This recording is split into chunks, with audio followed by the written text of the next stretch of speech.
Salut à toutes, salut à tous et bienvenue dans cette nouvelle vidéo sur la chaîne C'est mon avis 2. Vous le savez, cette chaîne secondaire qu'on a créée pour vous parler alors d'autres choses que des smartphones, mais quand même on parle beaucoup de smartphones sur cette chaîne secondaire. Donc vous le savez, depuis maintenant plus de 8 ans sur la chaîne principale, on teste et on déballe des smartphones. Et donc si vous regardez souvent nos vidéos, vous savez que voilà, on est un peu maintenant des experts, hein. On parle des smartphones d'un point de vue très technique, on les compare les uns aux autres, etc. On leur donne des notes, tout ça. Et personnellement, quand je me présente à des gens, parce que cette vidéo, voilà, j'ai eu l'idée de cette vidéo ce week-end, je me suis présenté à des gens qui ne me connaissaient pas, et quand j'ai expliqué ce que je faisais, donc je leur ai montré la chaîne YouTube, etc., eh bien, c'est vrai qu'il y a une question qui revient souvent, parce que c'est la question qui m'a été posée ce week-end. Ah, mais alors c'est super, justement, je vais changer de téléphone, donc que me conseilles-tu? Alors cette question, moi, me rend complètement épileptique parce que quel modèle tu me conseilles? C'est comme si vous rencontrez quelqu'un qui vend des voitures et puis vous lui dites, alors voilà, je vais changer de voiture. Quelle voiture est la meilleure? Bah, il y a des voitures pour tous les besoins. Donc c'est pareil pour les smartphones. Il n'y a pas un smartphone que je vais dire, ah bah c'est le mieux du monde, achète celui-là, les autres c'est nul. Non, chacun en fonction de ses besoins. Ça paraît logique. Donc je me suis dit, je vais faire cette vidéo pour essayer d'aider les personnes qui justement vont changer de téléphone. Et alors même si moi changer de téléphone, voilà, je le fais régulièrement, une fois tous les 3-4 mois, mon téléphone perso je parle, et voilà, souvent c'est un peu sur un coup de cœur comme ça, je sais qu'il y a des personnes qui prennent des semaines, parfois des mois, à faire des comparaisons, à lire des tests, des vrais tests écrits, vous le savez, hein, des articles comme sur lesnumériques.com, FR Android, tout ça, ils vont aller sur des forums, ils vont demander des avis, et ils vont prendre beaucoup de temps pour choisir l'élu, on va dire ça comme ça. Donc je me suis dit, je vais faire une vidéo pour essayer d'aider le plus grand nombre, les néophytes, les personnes qui voilà, ne sont pas très intéressées à ce domaine, parce que je sais que voilà, les smartphones, on en a tous un dans la poche, mais c'est pas pour autant que ça intéresse tout le monde. Il y en a plein qui me disent, oh tu sais, moi du moment que ça téléphone, alors ça j'ai entendu ça pendant des années, pendant que j'étais vendeur d'Arty, Fnac, je me suis entendu cette phrase, ah, vous savez, moi, c'est un téléphone, c'est fait pour téléphoner. Oui, ok, d'accord, mais il y a tellement de modèles, il y a tellement de choix, il y a tellement de prix. Donc on va prendre les choses dans le bon ordre. Déjà, un smartphone. Qu'est-ce que c'est un smartphone? Un smartphone, c'est un téléphone, si on traduit hein, littéralement, téléphone intelligent. Un iPhone est un smartphone, un Samsung est un smartphone, un Google Pixel est un smartphone. Tout ça, ce sont des smartphones. Et si on remonte dans le temps, début des années 2000, on avait déjà des smartphones, parce que ce qui a vraiment déterminé le smartphone, c'est la capacité à installer des applications. Alors, toute petite parenthèse un peu historique, si on remonte au début des années 2000, en gros, vous aviez les fans de Nokia N95, hein, moi j'en faisais partie parce qu'il y avait des vraies touches, donc l'écran n'était pas tactile, mais c'était quand même un smartphone, ça fonctionnait sous Symbian OS, c'était un système d'exploitation conçu par Nokia qui permettait d'installer des applications, donc des jeux, parfois des applications presque professionnelles, des applications pour faire de la navigation en voiture, ce genre de choses, donc ça, c'était déjà un smartphone. Et puis en face, alors en face c'est chez Nokia également, mais c'est dans une autre gamme, on a eu les smartphones tactiles, donc toujours sous Symbian OS, hein, celui-ci, hein, c'était pas du Windows Phone, celui-ci c'était toujours Symbian, mais en version tactile. Donc c'est le même système d'exploitation dans les deux smartphones. Ce sont tous les deux des smartphones, mais vous voyez, celui-ci nous paraît quand même plus contemporain. Donc pour vous expliquer un petit peu, voilà. Et alors il faut arrêter cette erreur que j'entends régulièrement, des personnes qui me disent alors c'est quoi le mieux entre smartphone et iPhone? Un iPhone est un smartphone, puisque je viens de l'expliquer, un smartphone c'est un téléphone intelligent.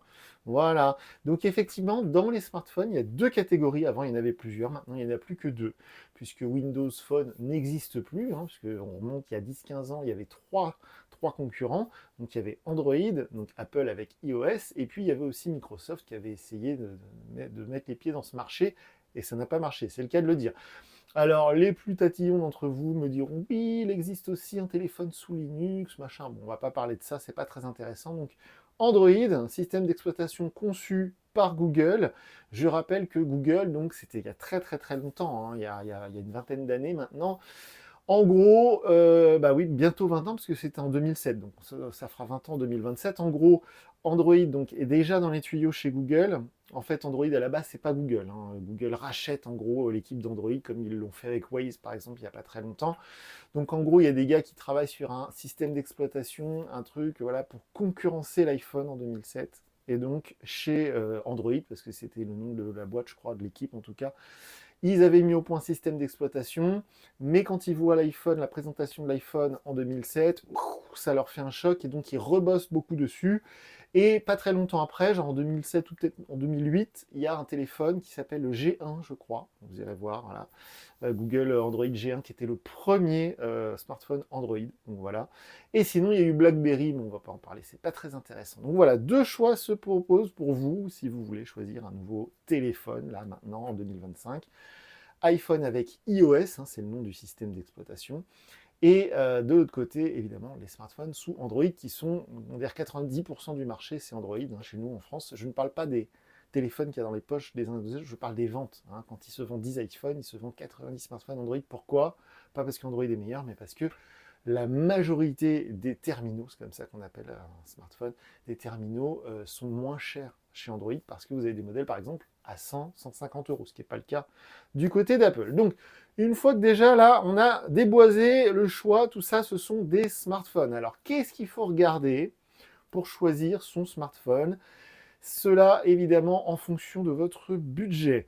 La majorité des gens ne veut pas aller au-delà de 250 euros, 300 euros, et une bonne partie des personnes aussi, malheureusement, je le regrette parce que je trouve que c'est un très mauvais calcul financier, un très mauvais choix, vont aller chez leur opérateur.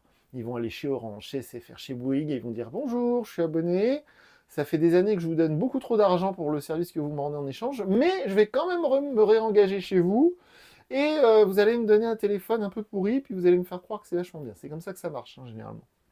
Donc moi, c'est mon conseil déjà, ne faites pas ça. Ne vous réengagez pas avec votre opérateur, quel qu'il soit, que ce soit Orange, SFR ou Bouygues. Prenez des abonnements sans engagement et achetez votre smartphone nu. Donc chez Leclerc, chez Boulanger, à Darty, à la Fnac, là où vous voulez, mais sans abonnement lié. Et donc, en fonction de votre budget, les éléments clés que vous allez regarder. Déjà, pour moi, le truc déterminant, c'est vraiment mon conseil number one, c'est la date de sortie. Ne vous intéressez pas à un téléphone qui est sorti il y a 2 ans, par pitié. Les smartphones, c'est une question de technologie, de mise à jour de software. Donc si vous achetez un smartphone, même si c'était excellentissime il y a 2 ans, 2 ans plus tard, bah déjà il a 2 versions d'Android de retard. En gros c'est ça. Hein.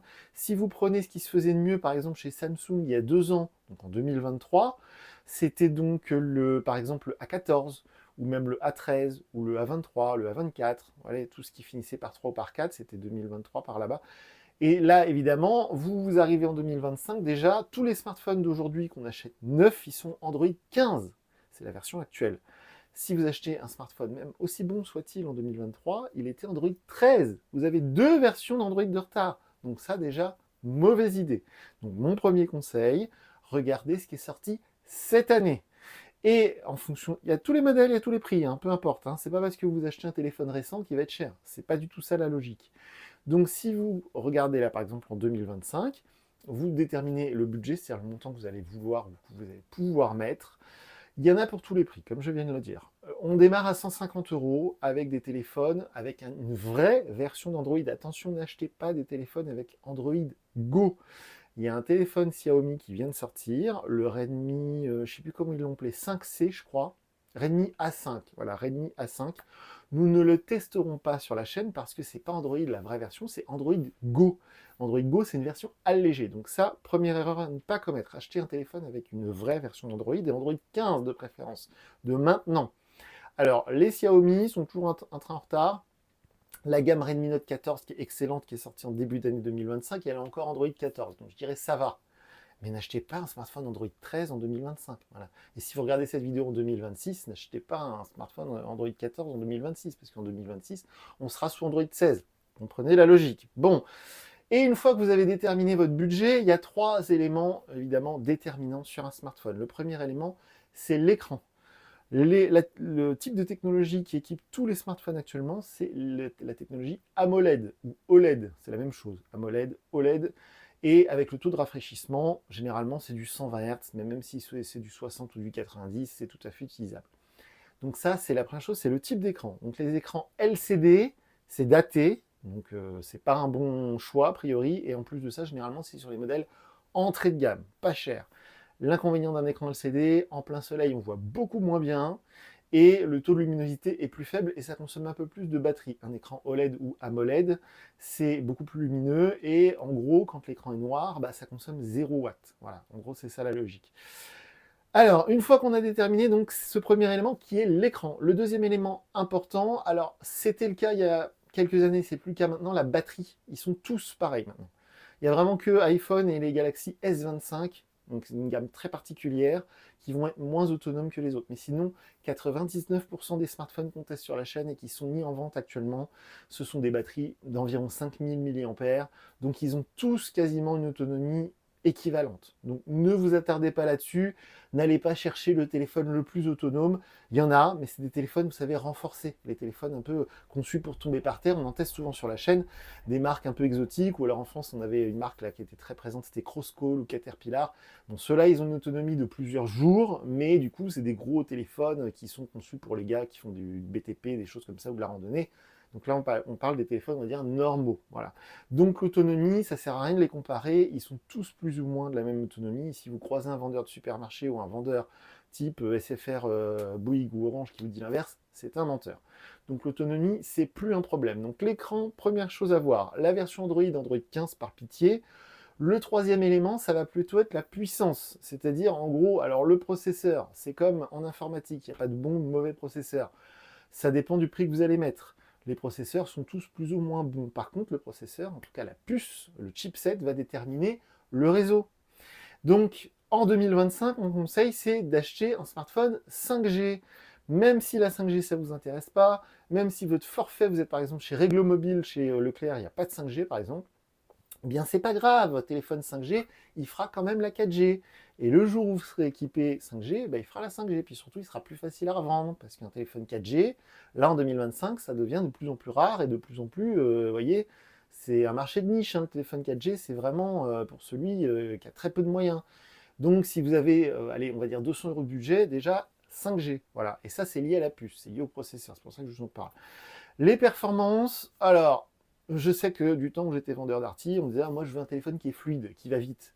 Maintenant, c'est plus ou moins le cas. Dès qu'on est vers les 200 €, on a quelque chose qui est assez réactif. Hein. Franchement, ça, c'est... Il n'y a pas de téléphone, sauf en dessous des 200 €, où vous allez cliquer et attendre que l'application s'ouvre, ou vous allez cliquer et attendre que la photo s'affiche, ce genre de choses, ça n'existe plus vraiment. Sauf si vous allez télécharger des cochonneries du genre antivirus ou je sais pas quoi qui vont ralentir votre téléphone. Ne faites pas ça. Donc une fois qu'on a déterminé cette performance, alors il y a la mémoire vive. Voilà, la mémoire vive qui est liée intimement. Et c'est généralement, vous le verrez si vous comparez des téléphones en fonction de votre budget, vous verrez que plus le budget augmente, plus le tarif augmente, plus il y a de la mémoire vive. C'est assez logique également.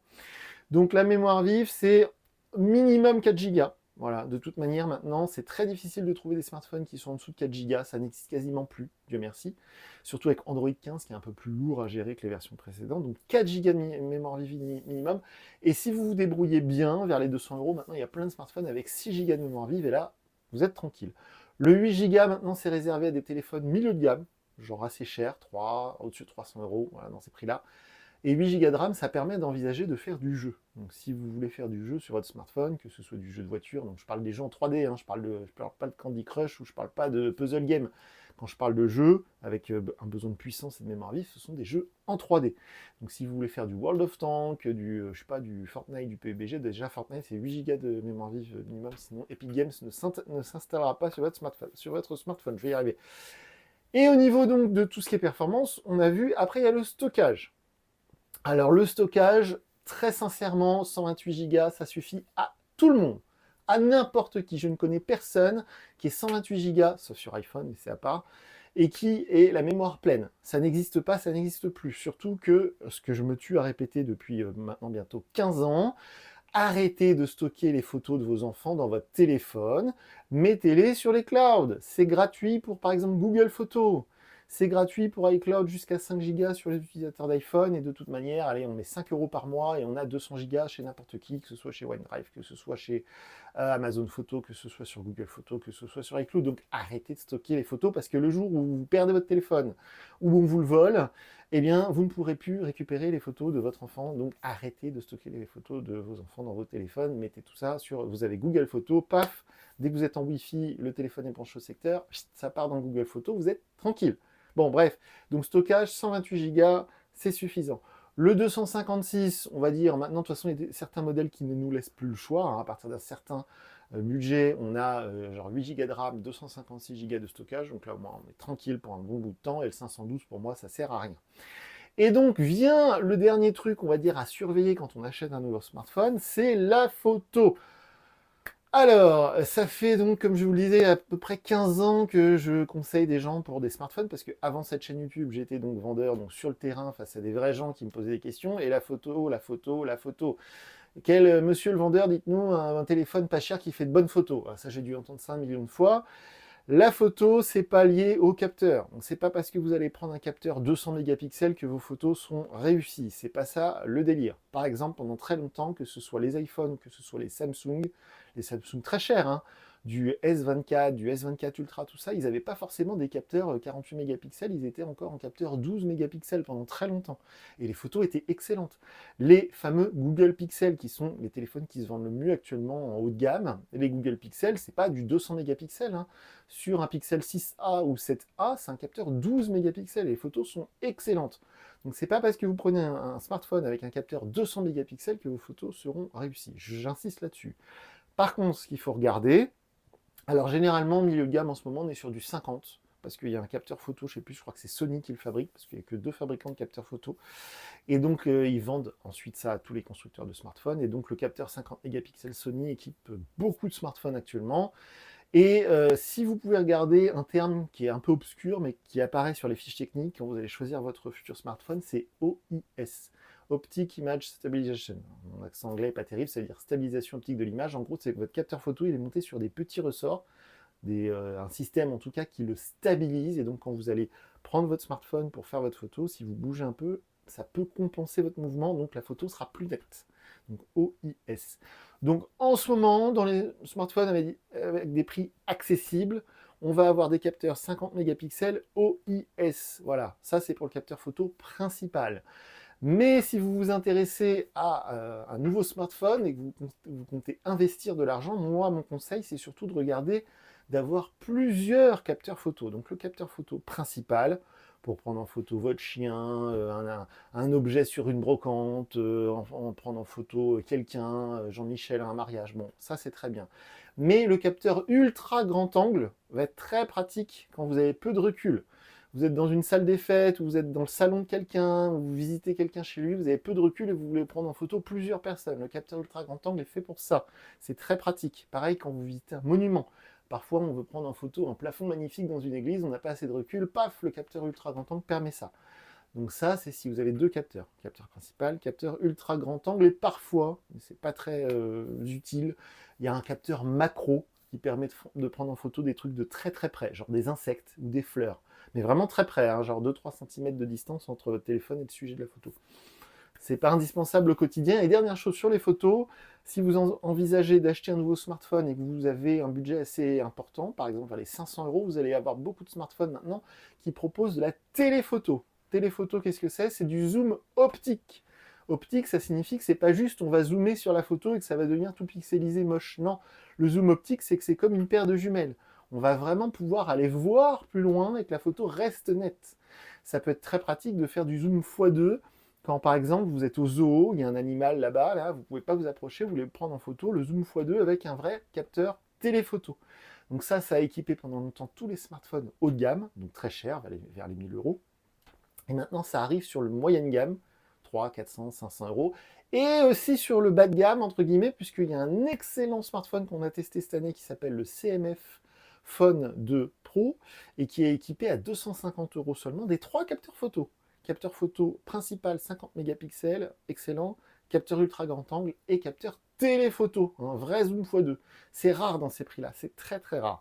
Donc voilà pour la partie photo. Et enfin, dernière chose que je vous conseille de regarder quand vous choisissez un nouveau smartphone, C'est, donc on l'a dit, la version Android, tout ça, l'écran, les performances, la photo, et c'est tout ce qui est autour et qu'on ne regarde jamais. Alors déjà, on a dit la 5G indispensable aujourd'hui, quel que soit votre budget. Et quand je dis des petites choses qu'on ne regarde jamais au quotidien, déjà, il faut vérifier que le smartphone que vous avez choisi fait NFC.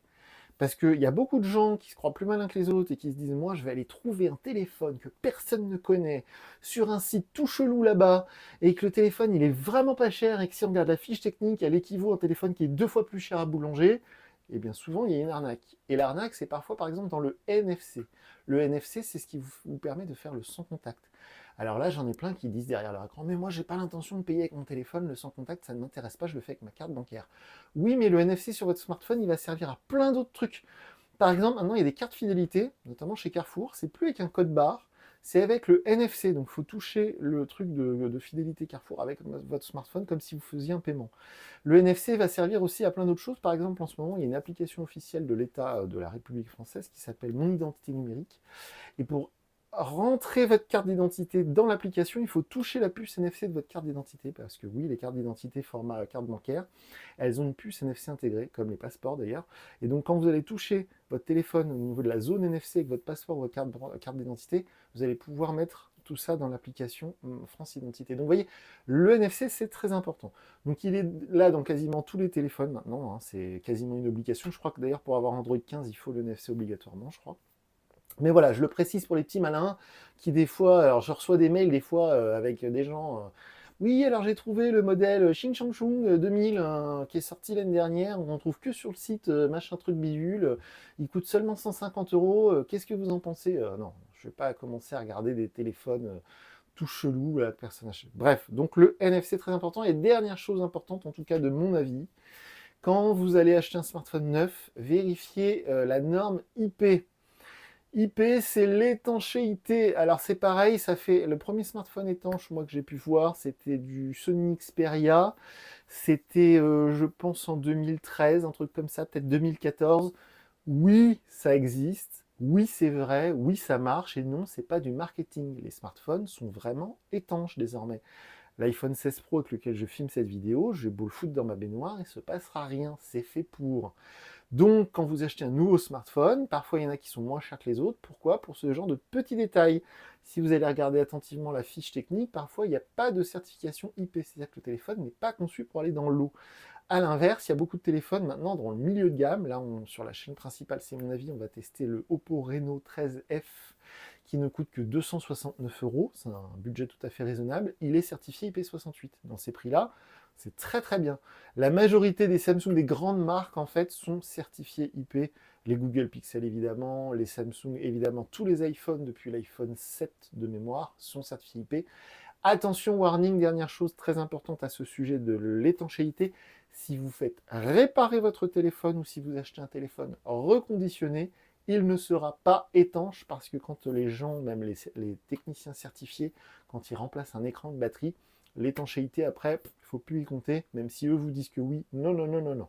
Donc voilà, et donc justement, on termine cette vidéo par là parce que je vais essayer de faire un enchaînement digne des plus grands. Les smartphones reconditionnés sont déconseillés, ça rime. Pendant longtemps, les fabricants et surtout l'État, je ne sais pas pourquoi, et surtout donc tous les trucs genre l'ADEME et aussi les revendeurs genre Orange, Bouygues, SFR nous ont tous fait croire que le reconditionné c'était fantastique. En fait, c'est faux, c'est vraiment à fuir. Très nombreux sont les clients déçus, voire vraiment très en colère. Vous irez voir sur internet, mais il y a des centaines de milliers de personnes qui sont en bataille avec des sites comme Back Market, des sites comme voilà, parce que tous les trucs reconditionnés, en fait, ce sont de l'occasion. Ce sont des smartphones qui ont été neufs un jour, évidemment, qui ont été utilisés et qui ont été revendus. Et quand le téléphone est un peu abîmé, genre l'écran est cassé, la batterie est HS, il y a des laboratoires. Alors, laboratoires, c'est des ateliers, hein, généralement. C'est des ateliers, il y en a beaucoup en région parisienne, hein, dans des sous-sols, si vous voyez ce que je veux dire. Donc, avec des gens qui sont doués, hein, c'est pas ça le souci, hein, ils sont très doués. Ils vous changent un écran en moins d'une heure. Mais derrière, voilà, souvent les pièces de rechange ne sont pas des pièces d'origine, c'est même impossible. Hein, vous ne pouvez pas reconditionner un iPhone, sauf à l'envoyer chez Apple, avec un vrai écran Apple, c'est pas possible. Même les plus grands reconditionneurs, genre Back Market, souvent d'ailleurs sont poursuivis pour ça, parce que c'est des pièces de mauvaise qualité, parce que les pièces de très bonne qualité sont tellement chères que du coup ça n'intéresse pas ce marché du reconditionnement. Donc voilà, à fuir, on avait fait une vidéo exprès là-dessus sur la chaîne, donc allez la voir. Les smartphones reconditionnés, c'est une arnaque, n'en achetez pas, vaut mieux un bon truc d'occasion. Hein, même si cette vidéo là c'est pour vous conseiller du neuf, mais si vous avez un vrai smartphone d'occasion voilà, qui n'a jamais été réparé, qui vous est proposé, genre quelqu'un qui vous dit ah tiens Michel, j'ai mon iPhone 15, je m'en suis servi pendant un an, j'achète l'iPhone 16, l'iPhone 15 je le revends, est-ce que ça t'intéresse? S'il n'a pas été réparé, s'il n'est pas reconditionné, c'est-à-dire que la personne l'a acheté neuf et s'en est servi pendant un an sans le faire réparer, oui c'est une bonne affaire. Donc voilà. Donc j'espère avoir fait vraiment le tour de toutes les questions qu'il peut y avoir, surtout les aspects techniques, etc. L'essentiel est là, on l'a dit, l'écran, alors l'autonomie maintenant c'est plus un problème, la partie photo, la partie performance, le réseau 5G et la version Android. Pour tout ce qui est iPhone, j'en parle pas parce que c'est beaucoup plus simple de choisir un iPhone, que ce soit neuf ou d'occasion, il y a beaucoup moins de choix, donc on va pas en parler là. L'objectif c'était vraiment de vous conseiller sur le choix d'un nouveau téléphone, donc Android évidemment. À partir, je le disais, de 150 € à peu près. Évidemment, le prix, ça monte, ça monte, ça monte. Maintenant, il y a des téléphones qui coûtent 2000 balles. Mais il y en a pour tous les goûts. Et surtout, j'insiste là-dessus, c'est pas parce que vous achetez un téléphone récent que ça va être cher. Bien au contraire. Et d'ailleurs, ça me fait penser à un truc que j'entends parfois et qui est complètement faux. Oui, mais alors celui-ci vient de sortir, on ne sait pas si c'est un bon téléphone. Non mais arrêtez, vous achetez pas une Clio là. C'est pas la fusée Soyuz, un smartphone. On n'est pas obligé d'attendre qu'il y a 300 000 personnes qui l'aient utilisé pendant 2 ans pour savoir si c'est bien.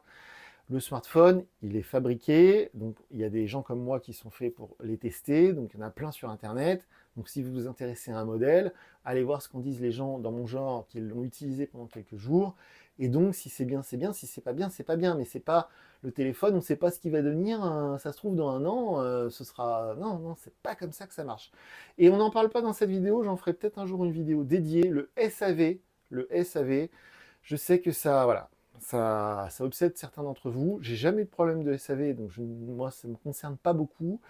Mais la logique est, plus le fabricant est gros, genre Samsung, et plus vous aurez de facilité avec le SAV. C'est aussi simple que ça. Alors, comme je disais, jamais eu de problème avec le SAV. Il n'y a pas de marque qui est plus assujettie qu'une autre à des problèmes. Bon, une fois dans ma vie, ça m'est arrivé d'acheter un smartphone qui ne démarrait pas, tout neuf évidemment, donc c'était du Asus en l'occurrence. J'ai été chez Darty, ils ont constaté le problème. 2-3 jours après, je suis venu récupérer un téléphone, ils m'ont fait un échange en fait, hein, neuf. Mais sinon, j'ai jamais eu de problème. Donc si vous avez des problèmes, parce que des fois je lis des trucs, je me dis mais comment ça se fait? Moi ça m'arrive pas. Donc j'en lis des fois, oui, alors moi j'ai un Xiaomi Redmi Note 12 et quand je fais ci, ça fait ça et machin, et ça fait des mois que je signale à Xiaomi et rien n'est fait. Bah, de toute manière, 99% des problèmes entre guillemets, hein, liés à un smartphone ou à un ordinateur, sont résolus quand vous faites une réinitialisation complète. Parce que bien évidemment, la majorité des problèmes sur un smartphone, sur un ordinateur, c'est pas vraiment le matériel, c'est plus le logiciel et c'est surtout ce que vous allez en faire, des applications que vous allez installer, des réglages que vous allez faire. À un moment, le téléphone va vous proposer est-ce que vous souhaitez recevoir la notification de telle application, vous allez mettre non. Et puis du coup, après, vous allez vous plaindre parce que vous recevez jamais les notifications de votre application d'email, par exemple. Bah là, c'est pas le problème du téléphone, c'était votre problème à vous. Donc, vous voyez. Donc le SAV, je pense que je ferai une vidéo exprès pour ça. En attendant, si vous avez vous-même des conseils, n'hésitez pas à en faire part aux autres dans les commentaires, c'est fait pour ça. On est présent sur les réseaux sociaux, sur X, sur Threads et sur Instagram. Et moi, je vous dis à très bientôt pour une nouvelle vidéo sur la chaîne. Salut!